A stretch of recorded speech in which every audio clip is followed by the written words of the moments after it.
Christmas with the Kranks is a communist satanic propaganda film that proliferates ideas such as the fall of American culture and the rise of idolatry. So now that I have your attention, Christmas with the Kranks is hailed as a pretty family-friendly movie.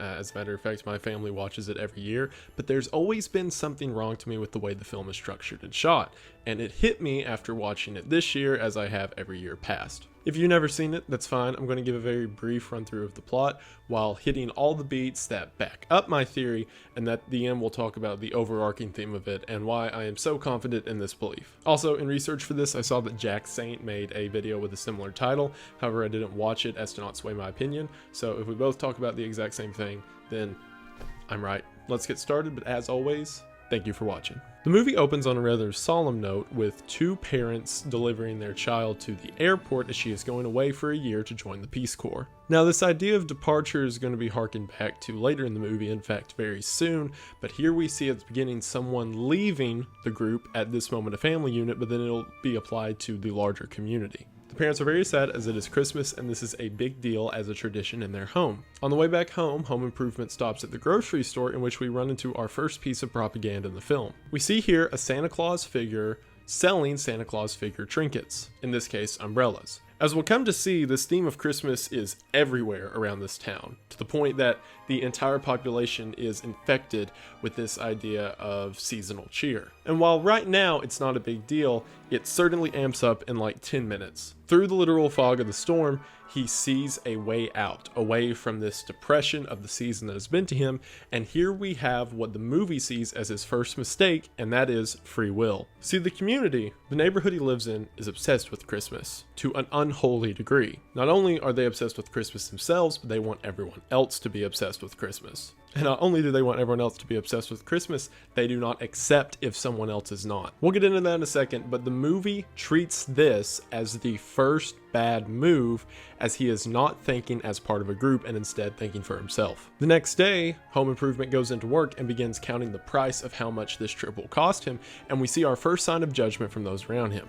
Though they do not know his intentions yet, they are already looking down on him for falling out of the general idea of how they're supposed to behave. That night with his wife, he then tells her the idea that he wants to skip Christmas, and she immediately meets this with opposition. After converting her through much deliberation with the promise that they will still donate money to the church, and that matters in a second, she decides it's a good idea.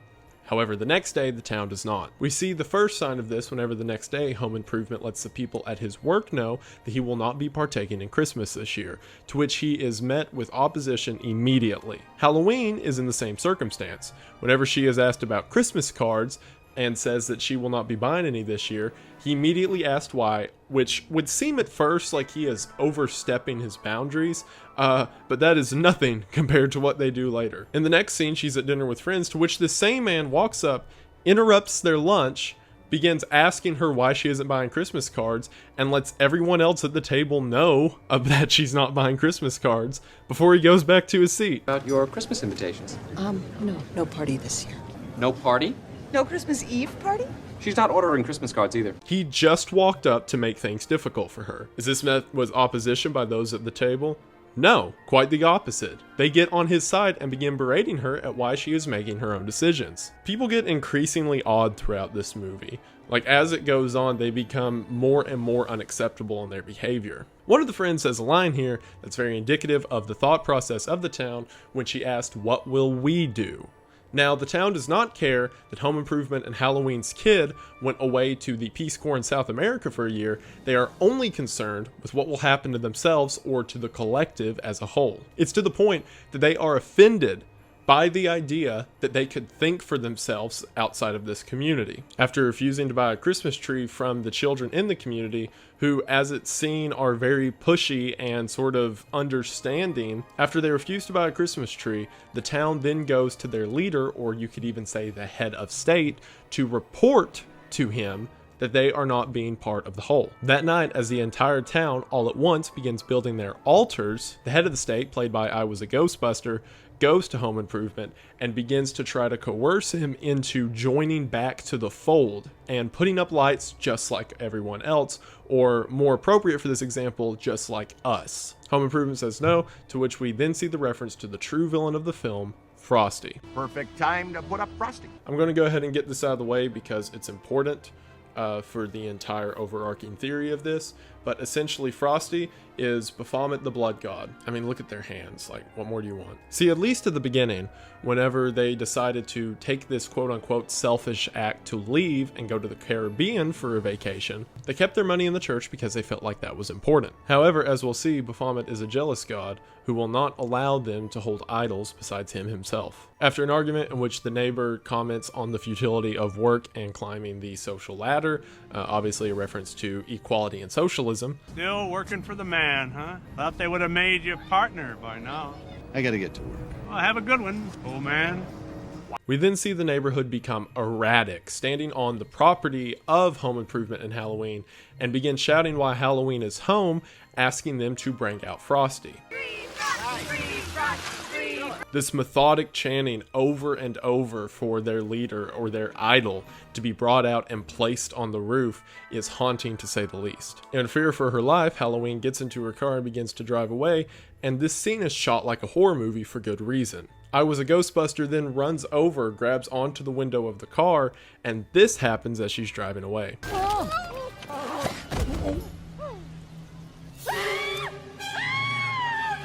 These people are so desperate for their master to be brought out to them that they are beginning to sacrifice their own things in the hopes of its return. I now need to bring up another concept that is important for the propaganda this movie perpetuates, and that is the idea that Home Improvement and Halloween are the ones in the wrong.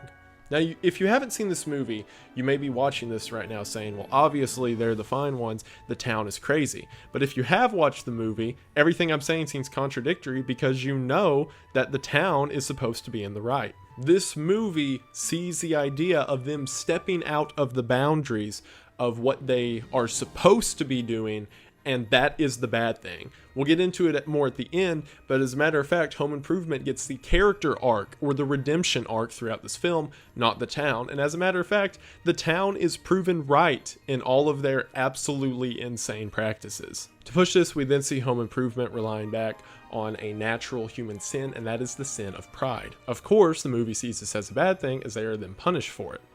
The point I mentioned with the church earlier is important because now they run into the father of their church. Completely out of context for the rest of this movie, whenever the father sees Halloween, there is a still shot of him staring directly at her chest in a very creepy manner, and it goes on for a few seconds. There's no reason this should be in the movie unless it was to perpetuate the idea that fathers and priests and religion don't matter, or at the very least are as sinful as everyone else. And as we all know with religious theory, whenever God is pushed away, that allows new gods to come in. Now, which god would that be?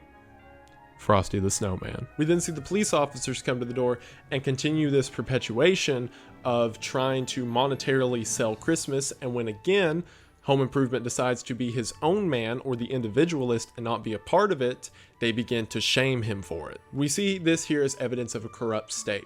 If you do not think like the rest of us, the state will not think for you. The aforementioned neighbor, perpetuating communist ideals, then has the carolers go to Home Improvement and Halloween's house in order to torture him into coming back to the fold. Tell me this scene isn't shot like a horror movie.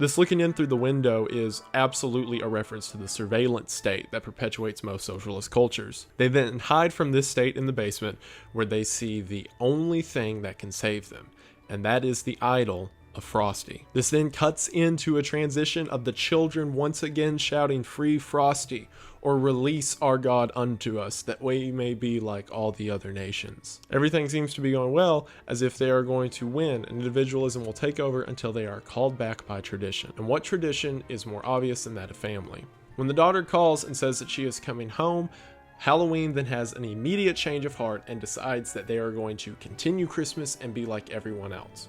Home Improvement is initially mad about this, but she puts her foot down and he is simply stuck. This was all your stupid idea. 5 minutes ago, I was a genius. Yeah, well, now you're an idiot. What's interesting here is that now this is the part where every neighbor was proved right. If we were watching the story from the other side, this would be the happy end for the hero. Happy holidays. At the beginning, Home Improvement said he wanted nothing to do with him, and now he has to go back to each one of them, one at a time, admit his faults, and hope that they will accept him back. When, once again, he has done nothing wrong by our standards, but by the ideas that community must exist above all, that's where his sin lies. Finally, Home Improvement decides to fall back on the safe God that he has known before, and put him back on his pedestal that he may be like all the others, and worship the same idol they do. However, he still must pay his penance, and as the jealous God carries it out, We're going to go back that way.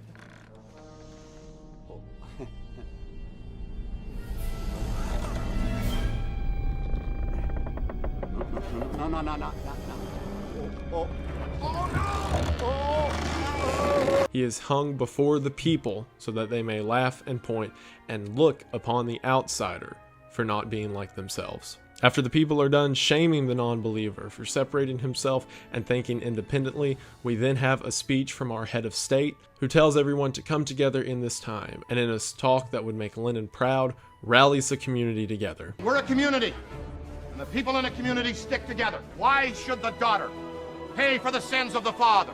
Get home, grab a change of clothes, grab all the food you can, and get over here in half an hour. I Was a Ghostbuster holds so much power that he even threatens the police officers. I don't know if we could do that.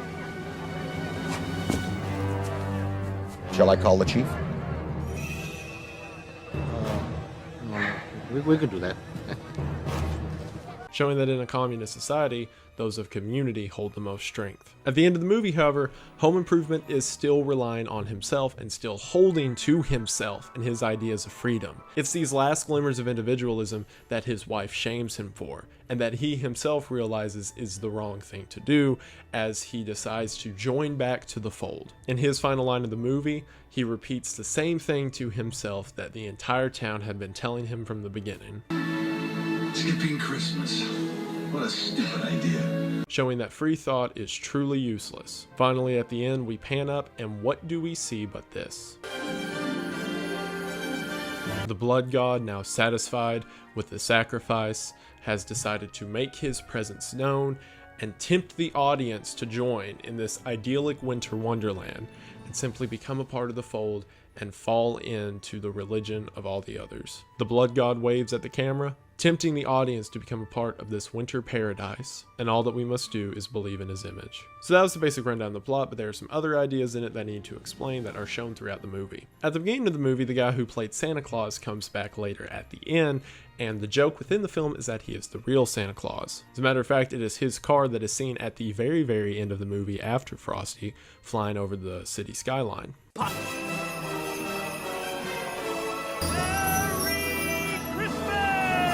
What we have here is a bastardized representation of the Godhead, more specifically the Father, Son, and Holy Spirit. As I said before, this movie is highly against Christianity and the thoughts of religion outside of Satanism. Therefore, the movie offers this as a replacement for the original Trinity. It's a joke throughout the movie that the character Marty knows everyone, therefore displaying an amount of omnipotence. Well, at the end, we see all three bodies coming together into one form to let the audience know that they are an escape from the world as we know it. There are also several symbols that are seen throughout the movie, such as that of the names and sexualities of the characters. There's a scene earlier in the movie in which Halloween is telling children at a hospital the story of the Grinch as the camera continuously cuts back to Home Improvement. This is a very obvious parallel between the two characters, stating that our main character is the Grinch of this story, or the Ebenezer Scrooge, or the miser of Christmas. However, unlike in those stories, whenever the characters were trying to ruin Christmas for everyone else,